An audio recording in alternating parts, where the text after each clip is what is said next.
Hi friends, இன்றைக்கி நம்ம தமிழ் விடு தூது என்ற தலைப்பு பார்க்க போகிறோம். இதிலிருந்து கண்டிப்பாக ஒரு கொஷின் குரூப் 2 அண்ட் 2A எக்ஸாமுக்கு வந்து கண்டிப்பாக வரும் ஃப்ரெண்ட்ஸ், படிச்சுக்கோங்க. தித்திக்கும் தெல் அமுதாய் தெல்லமுதின் மேலான முத்திக் கனியே என் முத்தமிழே புத்திக்குள் என்ற பாடல் எந்த நூலில் உள்ளதுன்னு பார்த்தீங்கன்னா தமிழ் விடு தூது என்ற நூலில் உள்ளது.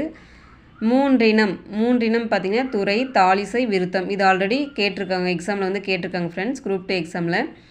முக்குணம் பார்த்திங்கன்னா சமத்துவம், ராசசம், தாமசம் என்பது வந்து முக்குணம்.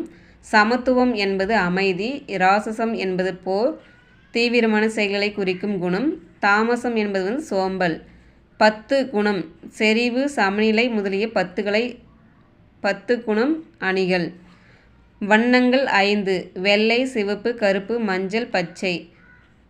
ஆனால் தமிழில் பார்த்திங்கன்னா வண்ணம் 100 வந்து இருக்குதுன்னு சொல்கிறாங்க. குறில், அகவல், தூங்கிசை, வண்ணம் முதலாக இடை மெல்லிசை வண்ணம் ஈறாக